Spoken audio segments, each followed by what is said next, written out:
Please put your mobile phones on silent. Please also fill in the questionnaire that is attached here, and kindly note that we have simultaneous interpretation services. Translation is available. Thank you. Bismillah ar-Rahman. In the name of Allah, the Compassionate, the Merciful. Ladies and gentlemen, peace be with all of you. On behalf of His Excellency Dr. Jamal Sanad Swedi, Director General of the Emirates Center for Strategic Studies and Research, I would like to welcome all of you here this evening to this highly important seminar, the end of the Rentier state era in the Arab world, which will be given by Dr. Marwan Al-Muasher, Vice President, Carnegie Endowment for the International Peace. Dr. Marwan has a very long-standing research and civil society, and he started as a writer in Jordan Times, as a journalist for Jordan Times. He then joined the Ministry of Planning before working as a press advisor at the Prime Minister's office and became the director of the Jordan Information Bureau in Washington, D.C. He also, in 1996, he became the Minister of Information and the government spokesman for the government of Jordan. From 1997 to 2002, he served as an ambassador to the United States. Then he returned to Jordan to serve as foreign minister, where he played a central role in developing the Arab Peace Initiative and the Middle East Roadmap. In 2004, he gained the post of Deputy Prime Minister and was responsible for continuing reform and reducing the size of bureaucracy. From 2006 to 2007, he was a member of the Jordanian Senate. From 2007 to 2010, he served as Senior Vice President of External Affairs at the World Bank. Now, it's an honor and a pleasure to call upon Dr. Marwan Al-Muasher to give his speech. Please, Your Excellency, the floor is yours. Thank you.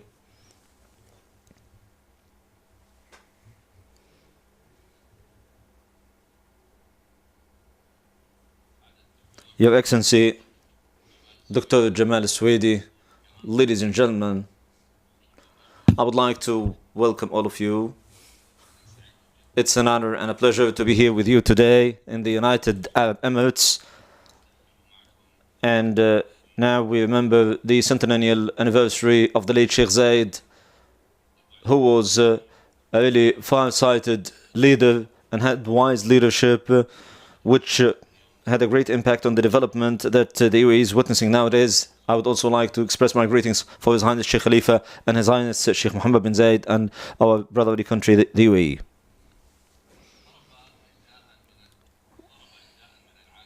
Some parts of the Arab world have been really struck by tornadoes. The first one was more visible to the people. It was optimistically nicknamed Arab Spring, but in reality it was composed of some protests against the regimes of the region. There were many hopes back then that those demonstrations would produce a new epoch of the rule of law and democracy. However, these demonstrations, with the exception of Tunisia, have produced, instead of that, turmoil and new turmoil and civil wars. Then we had the second tornado in 2014, when the oil prices plummeted below $100, and thereby threatening the governance system that was established in the region and was based on oil. The low oil prices made it difficult to continue to finance the budgets of the many Arab states or continue to favor the elite levels of the community and continue to postpone reform. What we are witnessing today is not a new phenomena, because oil prices are unlikely to return to their pre-2014 levels. It may at the surface seem that many Arab countries managed to overcome those tornadoes, but in reality the region is likely to face further turmoil, because 2011 and 2014 were merely the initial symptoms of deep transformations that are taking place in the region. And these turmoils are actually in the fact that the previous and former social contracts that maintained stability in the region, are currently being decomposed. And now the Arab countries need to shape new Arab contracts, new social contracts that would save the Arab world from further turmoil. The Arab countries have used oil for more than 50 years to finance these rentier states, since most of their income was obtained from oil and not from taxes.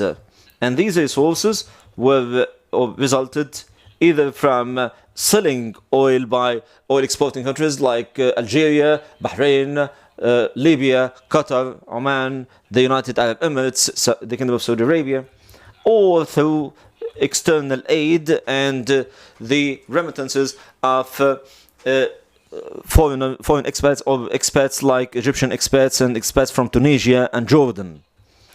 The foreign aid and remittances of expats represent in Egypt and Jordan more than 10% of the total national income. And these returns were used, in addition to other returns, of course, to generate jobs in the public sector, in addition to providing basic services such as healthcare services and education, in exchange for letting the individuals and the citizens accept the weakness of the decision-making process. But now we have seen an overblown public sector in those countries, while oil prices have plummeted. Now we see that the previous and former social norms are beginning to be destabilized in terms of these social contracts, because the governments are no longer able to maintain the quality of services provided to their citizens. In exchange for this, most Arab countries have not developed political systems that would ensure segregation and proper governance, and that no part of authority would go over the other ones. They also created rentier social norms and rentier social classes that have become increasingly isolated from the others. And this equation of services in return for such financing was continuing to prevail as long as people were happy and pleased with the level of these services. But with the growing size of the public sector, the oil prices had to remain high to be able to maintain the quality of these services and to finance this overblown bureaucracy and the entire classes in the community. In Jordan, for example, the size of the public sector that receives salaries from the state represents 42% of the total workforce in the country, which is a very large number.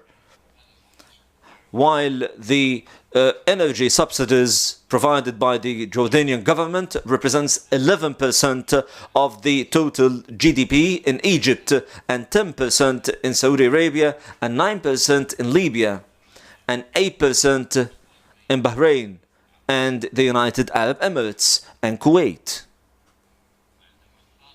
When the level of, or the size of the public sector exceeded the anticipated price of oil prices, people began to feel really a sense of anxiety as the government are no longer able to provide the same subsidies for some basic substances, and they are no longer able to recruit the same figures, and the unemployment rate reached 11% in the year 2000, and more than 30% among young people, which is one of the highest rates of unemployment globally. Moreover, the quality of healthcare services and education services have been witnessing downgrading and low level in many countries such as Egypt and Morocco and other countries, while many Arab countries continue to prevent their citizens from further political representation, which caused the so-called Arab Spring in 2011. The levels of responding to these destabilized social contracts and the level of their response varied. And many of them, such as Jordan, Egypt, and Tunisia, have started or initiated economic reform without having accompanying political reforms that would ensure transparency and limiting corruption. And because of this, the economic reforms by people were associated with the increase of corruption instead of improving their daily lives. Moreover, the people who benefited the most from those reforms were actually the rentier classes that live around the regimes instead of the public. An example of this, Jordan was downgraded from the International Corruption Index, which is issued by the International Transparency Organization. It was downgraded from 43 between 130 countries in 2003 to 50, to rank number 50 out of 180 countries. And for Egypt, it was downgraded from 70 to 83, and Tunisia from 39 to 59. Many countries have not really been able to withstand these destabilizations, and the regimes in Egypt and Tunisia collapsed, and Syria and Yemen have engaged into civil wars. As for other countries that witnessed demonstrations, but they managed to maintain intact because of many elements, among which was the oil-based aids. In GCC states, the direct response to Arab Spring was offering more aid to their citizens.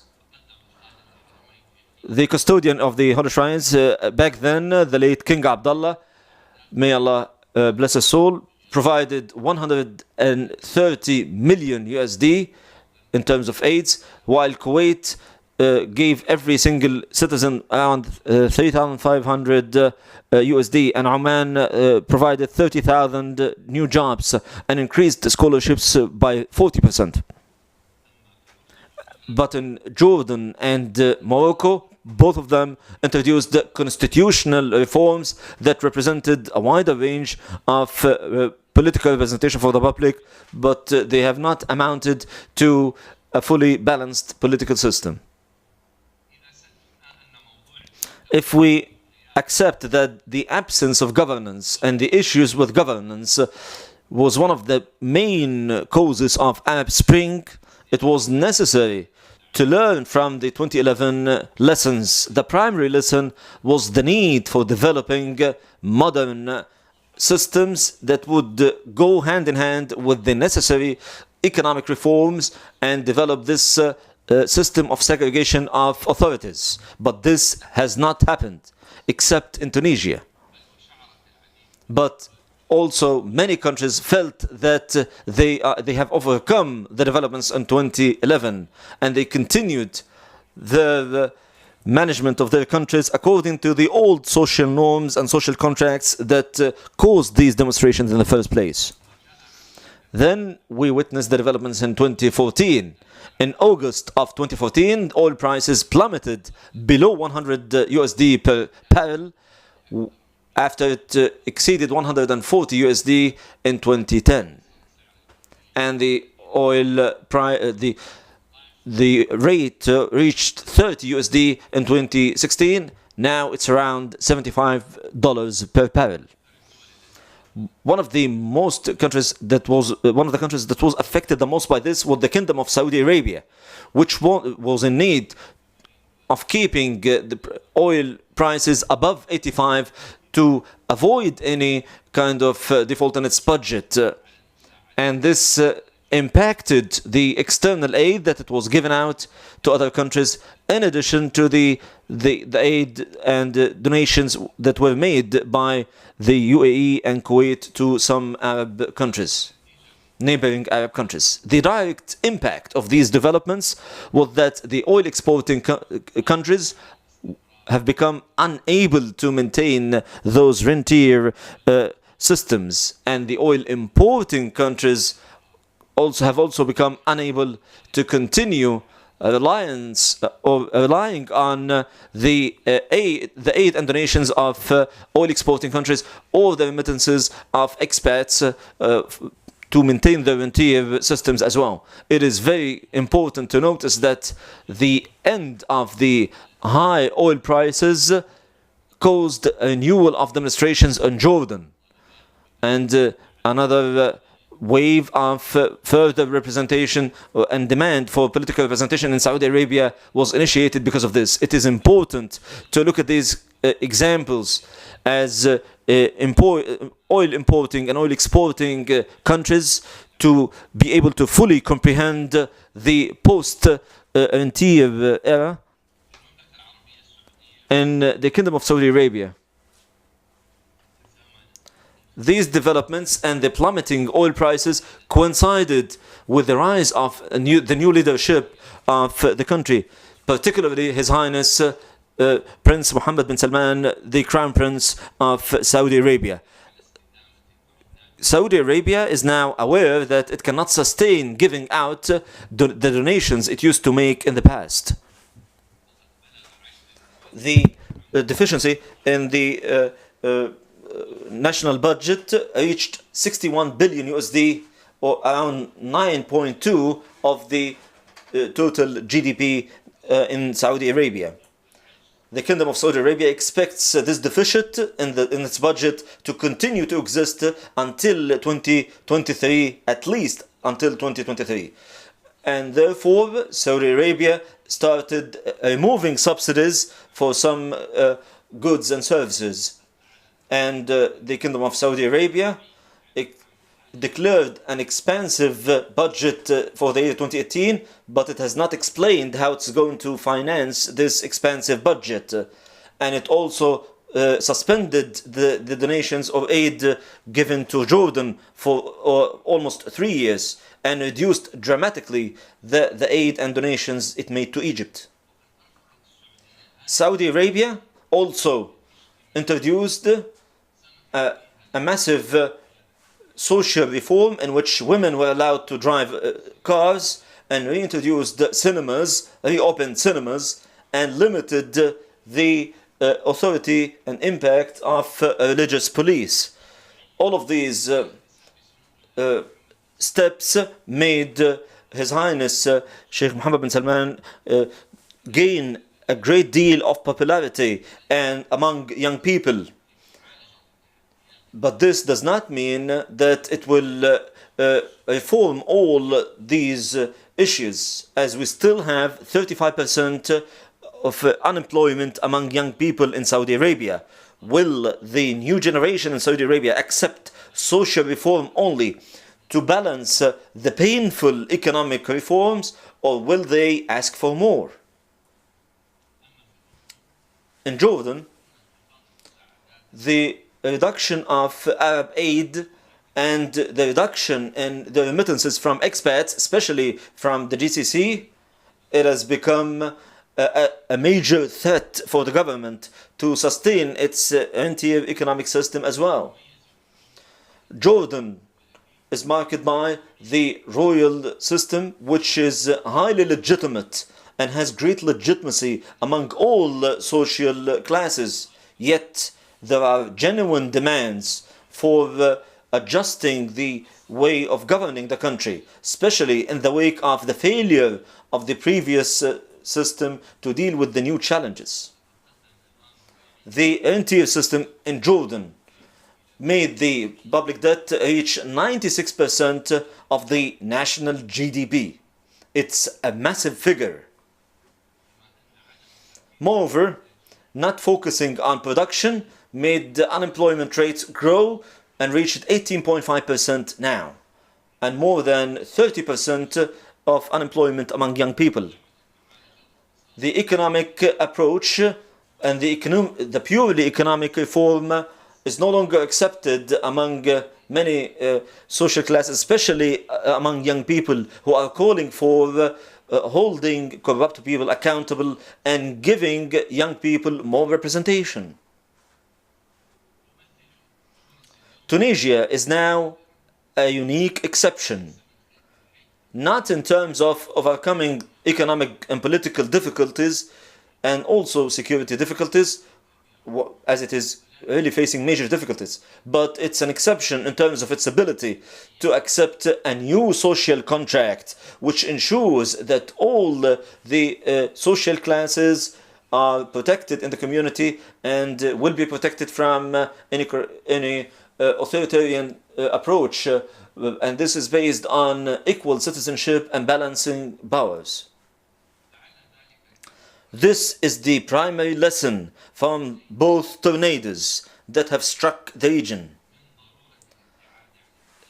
We need to distance ourselves from the Rentier system and move gradually and smoothly to a system which is based on production and boosting development, which is being done and being conducted here in the UAE, for example. And this smooth transition, which is a long anticipated one, will not be achieved without a parallel real political reform that will engage the citizens in the process of the decision making and will enable them to feel that they are influencing the economic decision, which will have transitional difficulties until we reach safety.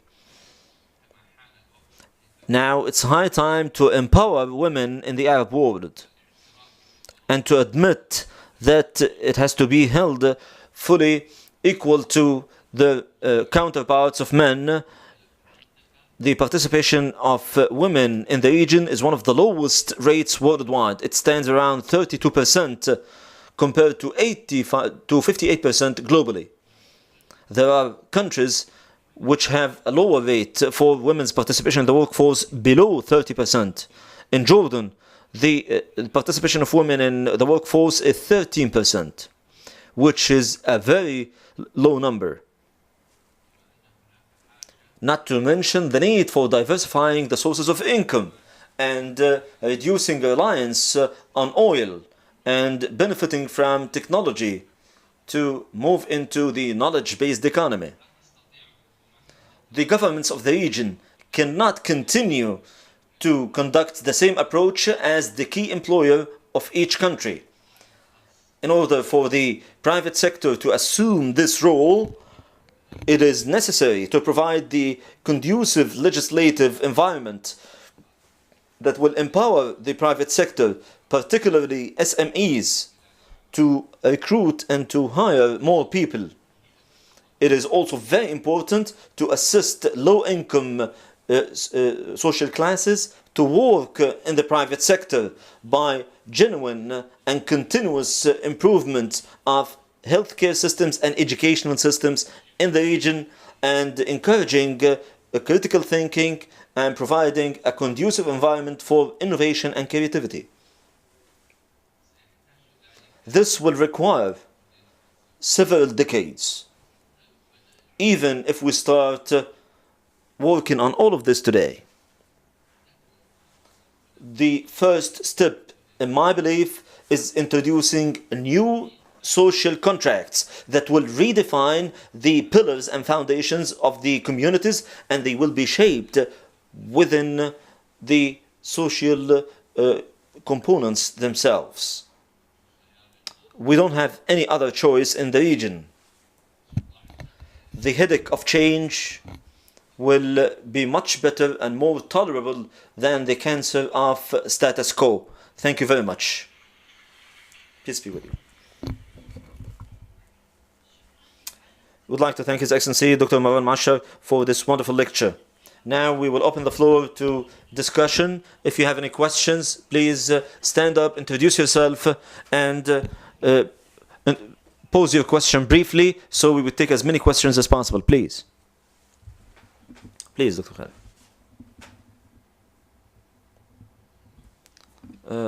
Peace be with you. Thank you very much, Your Excellency, Dr. Marwan. Thank you at two levels, the knowledge addition and the deeply analytical approach that you have used. Please allow me, Doctor, to start at the point where you mentioned the headache of change is much better than the cancer of status quo. What if the change is a change for the worse, for further collapse of the national states and the collapse of the constitutional and security apparatuses of these states? Are we really in the Arab region having this real option of change? For example, as of after the end of 2010 and up till now, how many changes happened in the region? You said that Tunisia is a leading example. The worst example would be Tunisia from my standing point, because we are facing a country now that has no way out of the economic crisis, and the religious trend is trying to impose another state, another approach or state that exceeds the knowledge, the social norms. And Tunisia now needs further donations and aid, where the regime of Zain al-Abidin bin Ali was in a different position. So I have three questions. The first one, what if corruption is not part of the regime only, but it is part of the community as a whole? It is a general culture. I'm asking, does the change of the regimes, or let's say the Rentier system, where the state gives money to gives services and continues to keep out? I'll give you an example from Algeria. Algeria, in the first and second term of Bouteflika, which was legitimate and fully accepted, and the second and the third and fourth terms of Bouteflika, which were legitimate but not acceptable, were witnessed a great deal of corruption. Yet we introduced 1 million housing units. But now we have in Algeria a situation where the people are calling for change, and the government is providing all of these free of charge. If we don't do that, we will be facing a disaster. So this is my first issue. What options do we have? The second question, as for the former regimes, what about their agenda, the current regimes? Should they be identical to the Western concept of change? Do we have to destroy all the current regimes and the current systems of governance that continued from the colonial era for over the past 50 years? Before the 50 years, we were completely ignorant, and we were in a different situation. The national states, I know that they do need change now, but they introduced great achievements. And the change here is not according to the Western agenda, because over the past 200 years, the Western agenda was completely different from ours. My last question has to do with the change and the social and religious heritage. We have social partnership based on religious beliefs. If we there is the concept of religion that is hijacked by extremist group, or the concepts that are available among the regimes. How can we resolve this issue? Thank you very much. Thank you very much. You have posed a number of questions that are very important. Naturally, you are talking about someone who worked in his country in the government for 21 years. I'm not a revolutionist in the conventional sense of the word. Yet, I'm not also someone who promotes maintaining the status quo. It is true that national states in the Arab world introduced many achievements. I'm not calling for a change of regimes. What I'm calling for falls under the category of not just politics, but scientific research as well. That the national states, the things or the services the national states managed to offer in the past will be dramatically different from what they can change in the future, what they can afford or present in the future, because the tools they used to have are about to cease to exist. I did not mention the West at all. Forget about the West. Let's focus on a country like South Korea and Egypt in the 50s of the past century. South Korea is not a Western country. Look at the 50s, where the average income in South Korea was standing around 500 USD, which was identical to the same average income in Egypt. But look at the average income in Egypt before the Arab Spring. Compare it to South Korea. You will see the difference. I don't believe that the worst thing that happened was in Tunisia. What about Syria? What about Yemen? What about Libya?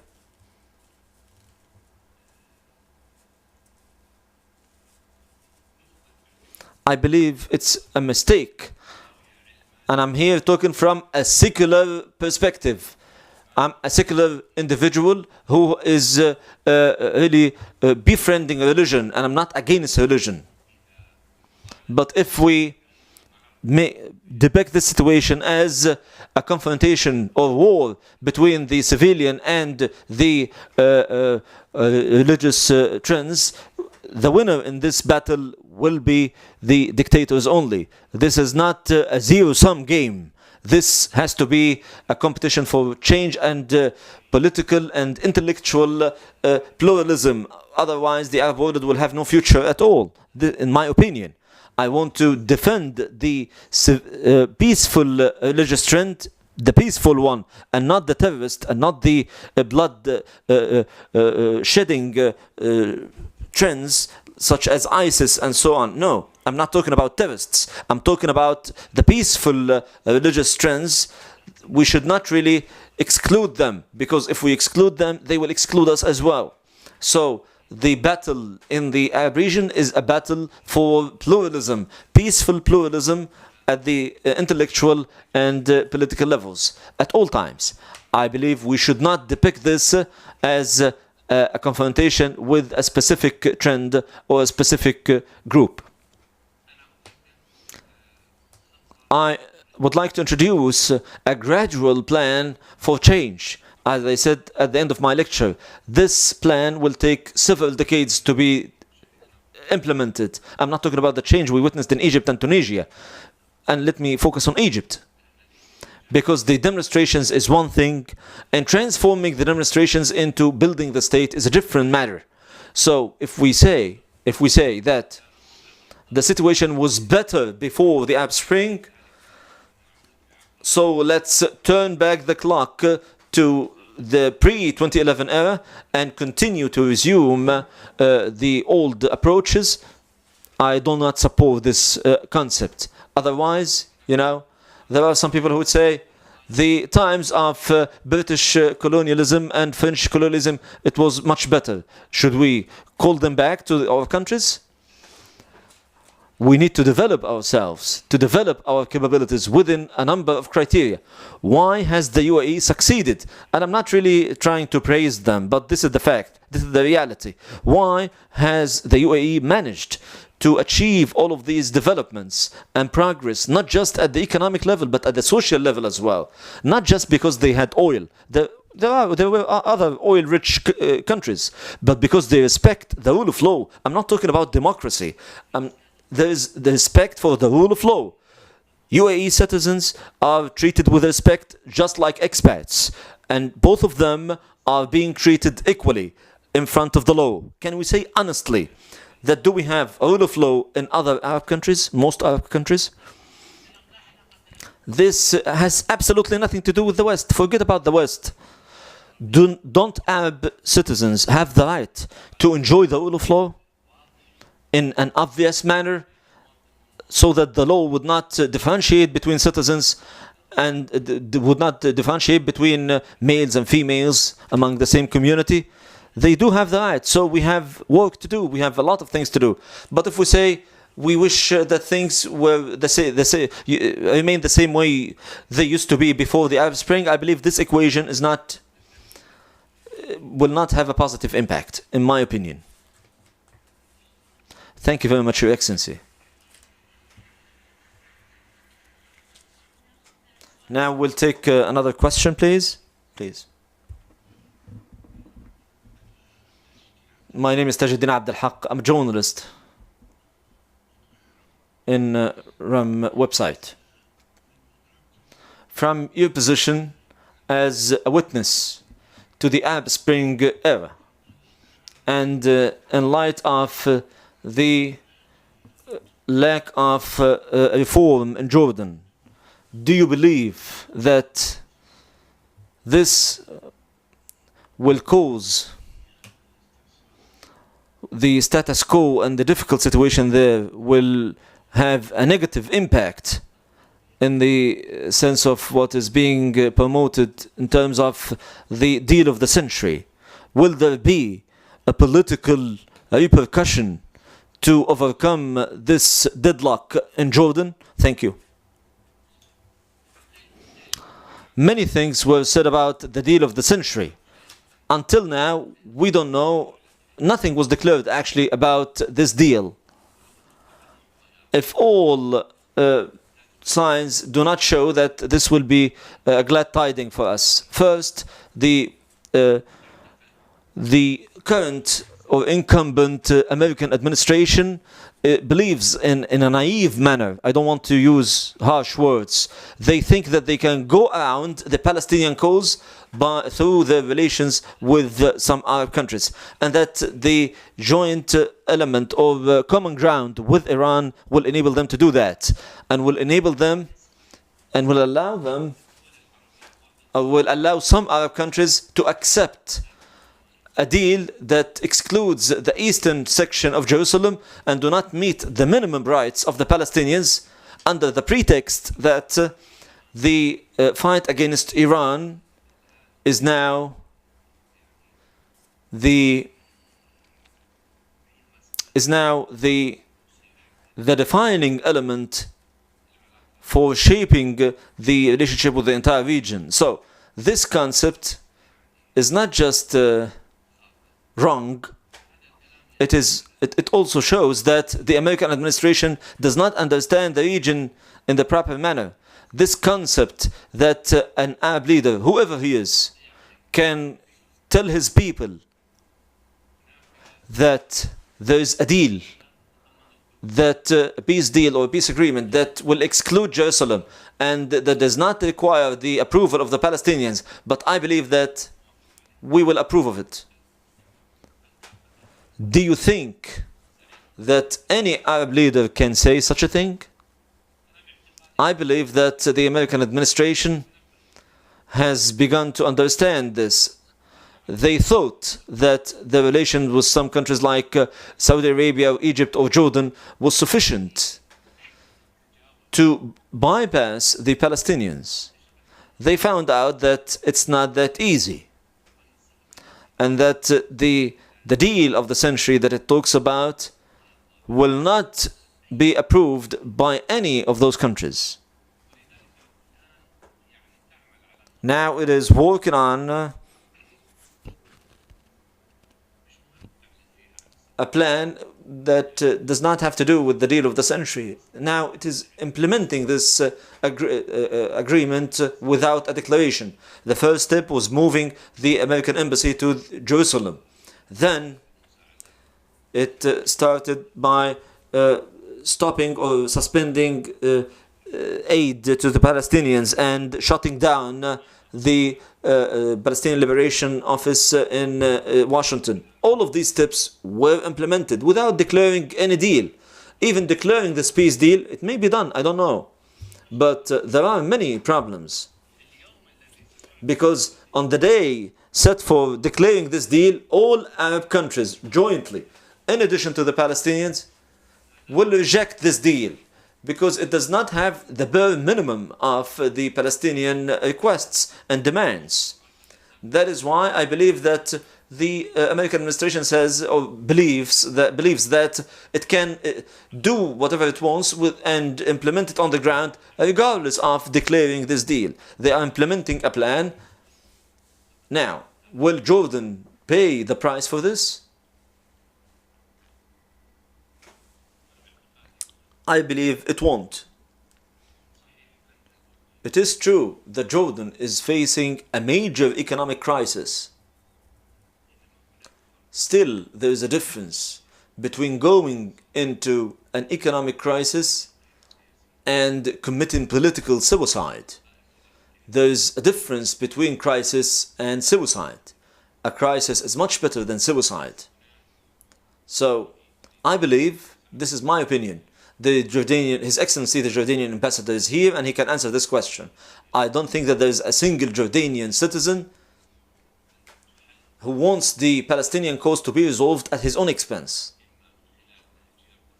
whether by forcing Palestinians to leave Palestine or deportation of Palestinians in any way and creating a replacement homeland for them in Jordan.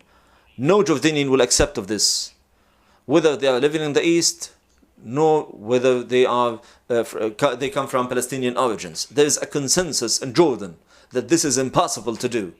And His Highness, the King of Jordan, expressed this several times. And we have precedents in this regard.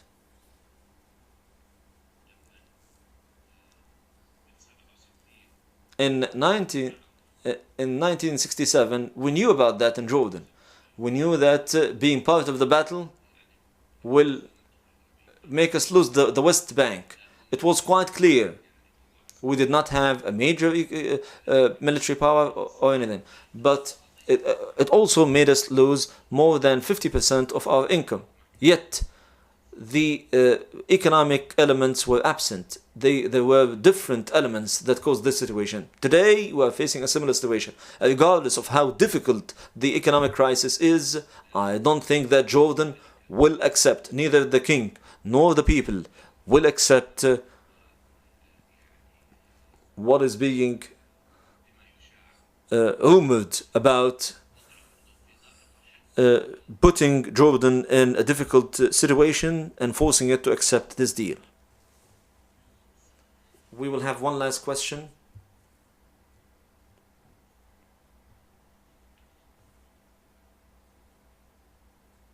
Thank you.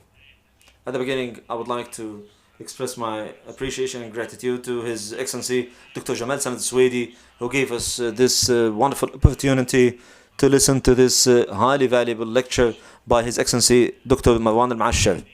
My question, Your Excellency, there might be negative impact to the absence of the Rentier system in the Arab world. And if we go on without the Rentier system, there will also be a negative situation. What is the middle ground, or the how can we resolve this issue? Thank you.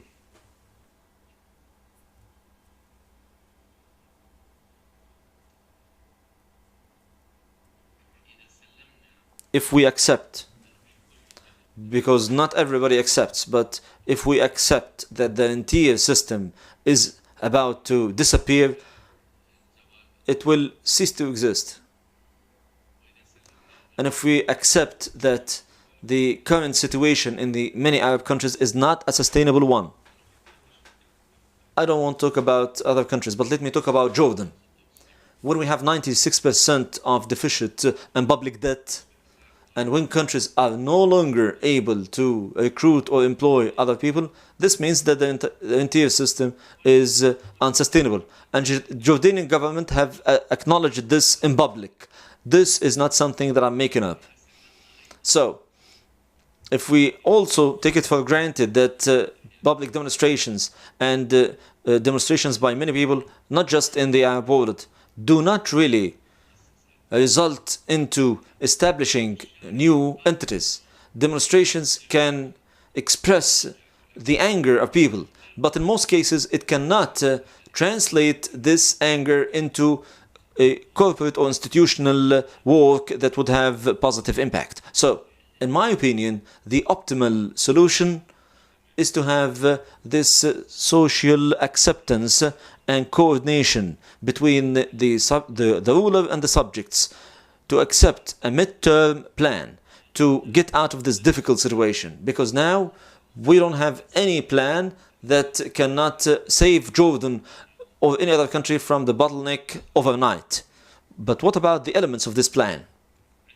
We have several elements. The first element, if we accept that governments are no longer able to remain as the key employer anymore, which is the current situation in Jordan, The government cannot do that. Who will recruit those people and provide jobs? It's the private sector. The private sector can provide jobs, but why would it do that? It does not have a magic wand to create jobs.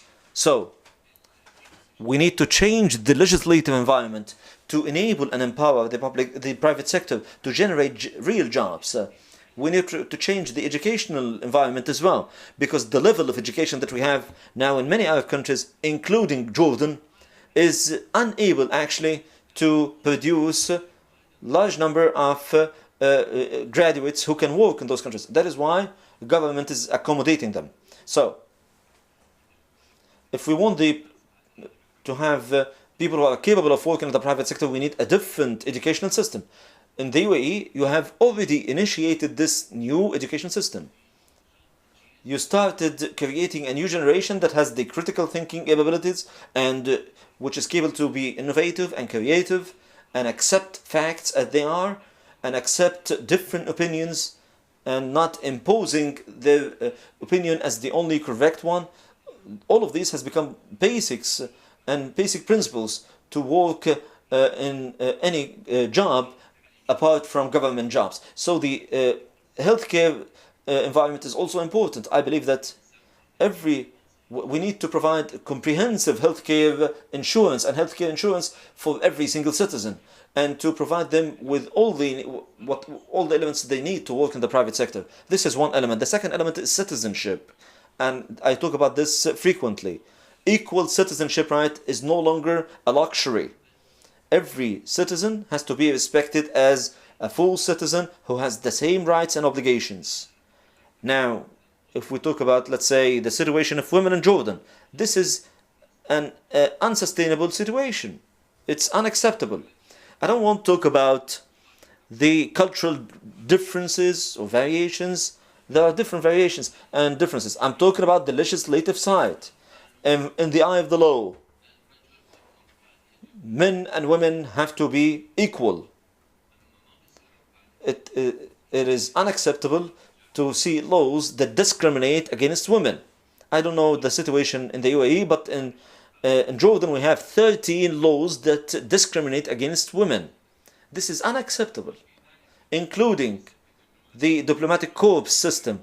Although I changed it when I was a foreign minister, it differentiated between male diplomats and female diplomats, because male diplomats would obtain benefits other than women that women would not get despite doing the same job. So the concept of citizenship is very important.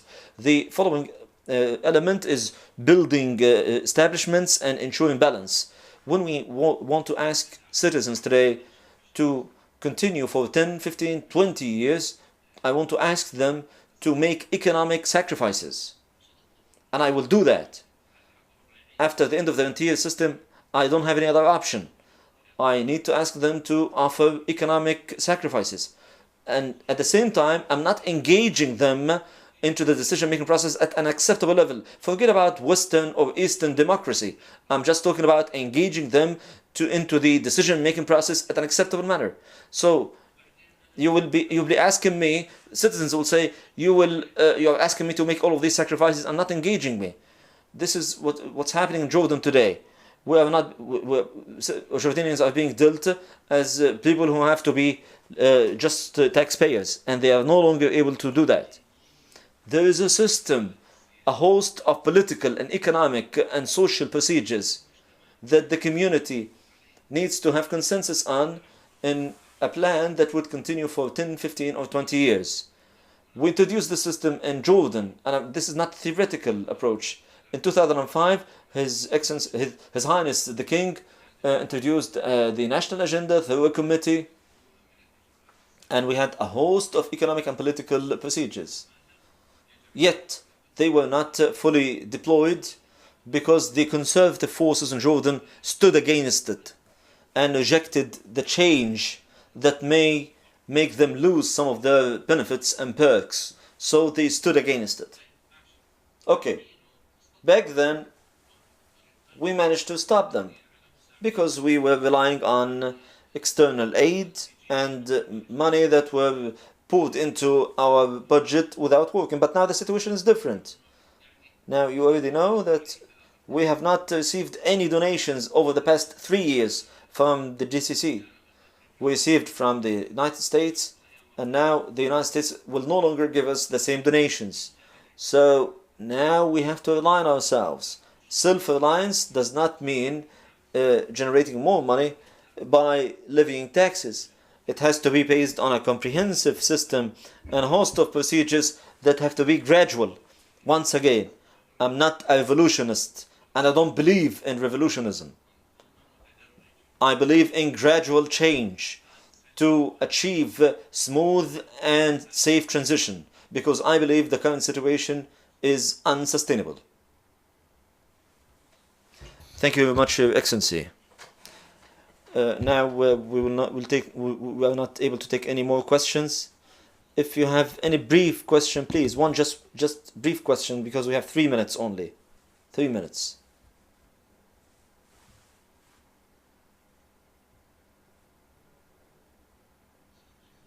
Good evening.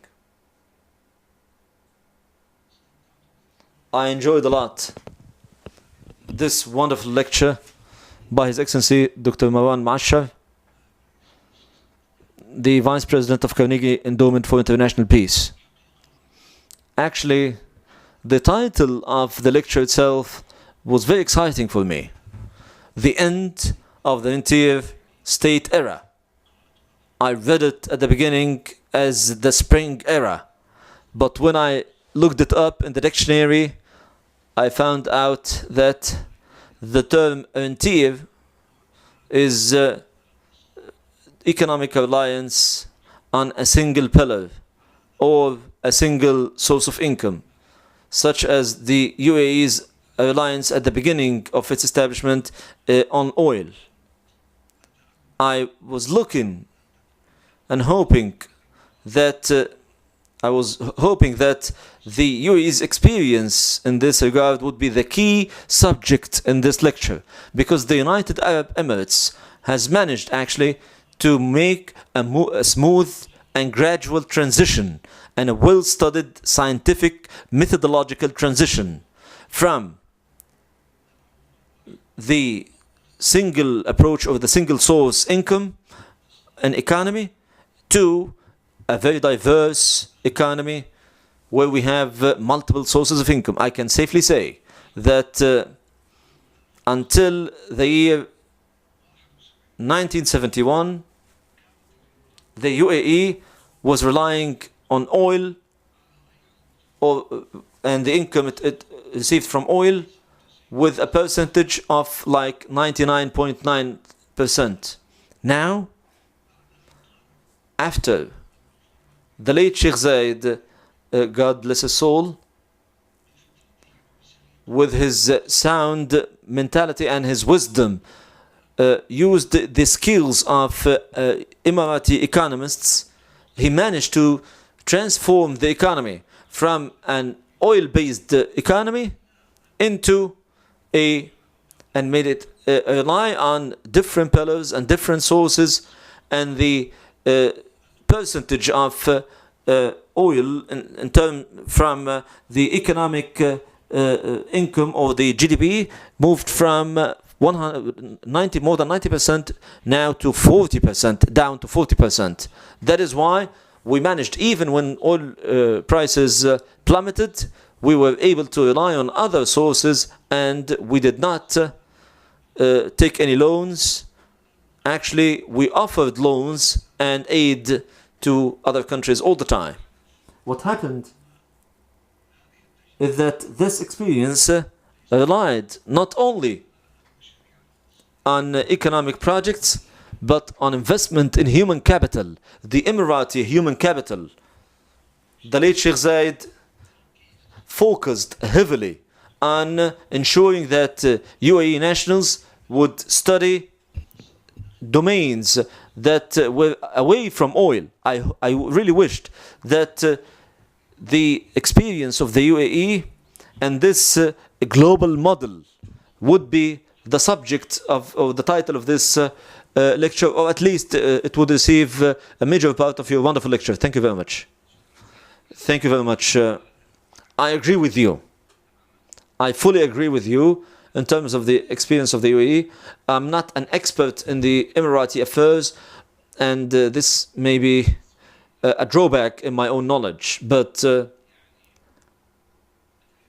I have not spoken extensively about the UAE. First, this is the first reason. Secondly, that the UAE has a special nature that cannot be applied to many other Arab countries at many levels. Yet, I want to say that in the UAE you have a number of elements in addition to what you have said. You have made great successes in those aspects. I believe that the rule of law tops the list of successes. Some people may be oversensitive from talking about democracy, or would say that the region is not ready for democracy. We may agree or disagree about this concept, but this doesn't matter. But what the UAE has managed to prove, and to prove that it is highly successful, is that regardless of agreeing or disagreeing about the concepts of democracy, the UAE managed to introduce and deploy a system of the rule of law. And the rule of law is implemented on everyone, including non-UAE nationals who represent the majority of population in the UAE. And this is a massive achievement that was made by the UAE. The rule of law has the largest impact in terms of attracting foreign direct investment and letting investors feel that there is stability and they can entrust the country with their money and their transactions and so on. I don't need to talk much about that, but the rule of law in the UAE is very important. The second element is education. You started working on education and reconsidering the concepts of education at an early stage. Most Arab countries, I don't want to be too philosophical, they had educational systems that were much better than what they have now. But this is not the only problem. The problem is that the world has made great technological and knowledge leaps that have been really massive, and the development in our own educational systems over the past 40 years, if it witnessed any development at all, it did not really manage to cope with the global developments. So the knowledge gap between us and other countries is massive. You can no longer educate people in the traditional manners that we used in the past. I learned in Yale University, I studied in Yale University, which is one of the best universities. It's no longer feasible to go in front of the board and start giving a speech, and people are listening to you. This is over. This is done. This is no longer feasible. I don't want to. There are teachers and educators who are much better than me, but now we are talking about giving students material that they would read. Then they would read the entire subject, and then they start a discussion with you. You are, I don't want to say that you are just like the student, but you may moderate the discussion, but you are not the one in control. You are no longer, you no longer have this opinion that cannot be discussed. You need to teach people how to disagree, how to debate, how to discuss, and you have already initiated this in the UAE. But the most important development, which is the educational development, requires at least 2 generations before its outcome begin to be visible. India did this, and India today, which used to be a very poor country, now after 2 generations in India, they're not a rich country, yet they have become one of the advanced countries in terms of technology because of their focus on education. So only those 2 elements, the rule of law and the advanced education system, were among the top achievements of the United Arab Emirates. That's enough of these questions. At the end of this lecture, I would like, in the name of His Excellency Dr. Jamal Sanad Swedi, Director General of the Emirates Center for Strategic Studies and Research, to thank His Excellency Dr. Marwan Masher. I would like to thank all of you, and we hope to see you again in another lecture and forum. Thank you very much, and peace be with all of you.